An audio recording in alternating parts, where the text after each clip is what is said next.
Osmania university వేదికగా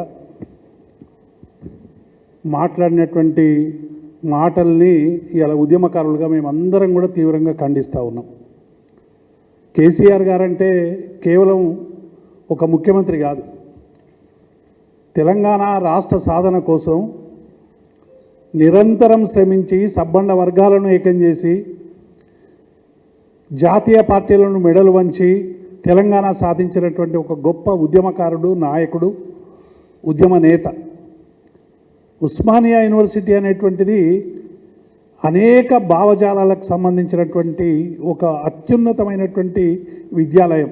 George Reddy దగ్గర నుంచి జైపాల్ రెడ్డి వరకు అనేక భావజాలాలకు సంబంధించినటువంటి విశ్వవిద్యాలయంలో ఉద్యమకారుడు, ఎందుకంటే రేవంత్ రెడ్డి అన్నాడు ఉద్యమంలో పాల్గొనలేదు, తెలంగాణ రాష్ట్ర సాధన కోసం ఉద్యమం చేసినటువంటి అనేక మంది మీద తుపాకీ ఎక్కుపెట్టి తిరిగినటువంటి నాయకుడు. అందుకే ఉద్యమకారుల్ని అవమానించడం, ఉద్యమకారుల పట్ల హేళనగా వ్యవహరించడం అనేటువంటిది ఆయనకి ఈ మధ్య పరిపాటిగా మారిపోయింది. సందర్భం ఏదైనా, సమయం ఏదైనా కేసీఆర్ గారిని, బీఆర్ఎస్ పార్టీని, ఉద్యమకారుల్ని అవమానించడం అనేటువంటిది ఆయన ఒక లక్ష్యంగా పెట్టుకొని ముందుకు పోతూ ఉన్నాడు.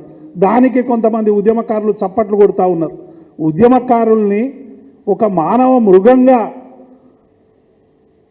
మాట్లాడుతూ ఉంటే అక్కడ ఉన్నటువంటి ఉద్యమకారులు కనీసం రేవంత్ రెడ్డి మాట్లాడినటువంటి మాటను ఖండించలేనటువంటి దైన్య స్థితి ఎందుకని మేము ఈ సందర్భంగా ప్రశ్నిస్తూ ఉన్నాం.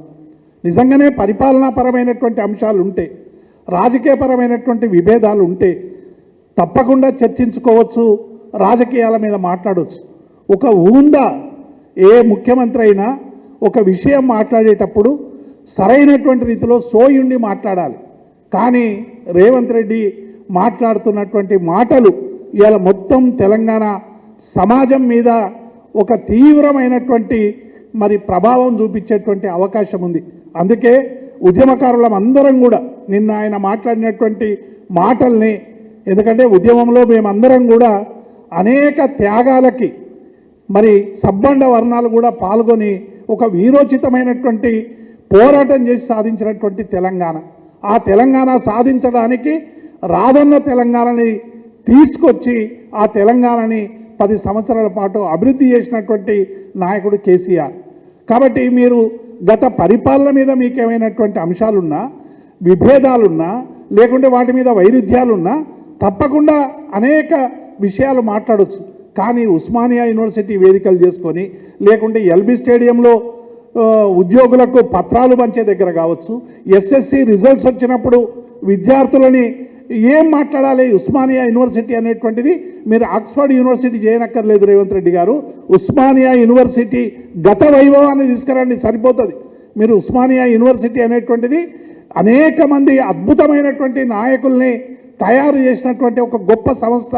ఇవాళ మీరు వైస్ ఛాన్సలర్ అన్నా మీకు లెక్కలేదు, మిగతా వాళ్ళన్నా లెక్కలేదు, ఉద్యమకారులన్నా లెక్కలేదు. మీరు ఇటువంటి లెక్కలేని తనాన్ని ఇకనైనా ఫుల్ స్టాప్ పెట్టాలి. అనేక సమస్యలు ఇవాళ తెలంగాణ సమాజంలో వెంటాడుతూ ఉన్నాయి. యూరియా లేక రైతులందరూ కూడా ఇవాళ నడి రోడ్ల మీద రేయింబవలు వండుకుంటూ ఉన్నారు. గతంలో ఎన్నడూ లేదు. ఇవాళ అక్కడనే నిద్రలు తీస్తూ ఉన్నటువంటి సందర్భాన్ని చూస్తూ ఉన్నాం.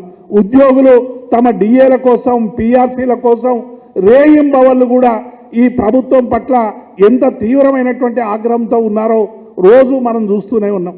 నిరుద్యోగులు నిరుద్యోగ భృతి లేక, జాబ్ క్యాలెండర్ లేక ఎటువంటి తీవ్రమైనటువంటి ఆగ్రహం వెలిబుస్తున్నారో కనబడతా ఉంది. ఇలా సబ్బండ వర్గాల్ని మీరు ఇచ్చినటువంటి హామీల వైఫల్యాల్ని తప్పించుకోవడానికి మీరు రకరకాల జిమ్మిక్కులు చేస్తే ఇలా తెలంగాణ ప్రజలు ఊరుకోరు. కేసీఆర్ నాయకత్వంలో ఇలా మేమందరం కూడా చాలా స్పష్టంగా చెప్తా ఉన్నాం.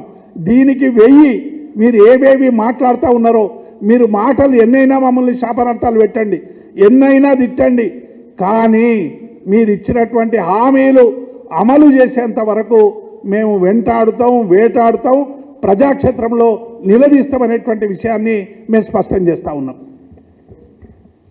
ఈరోజు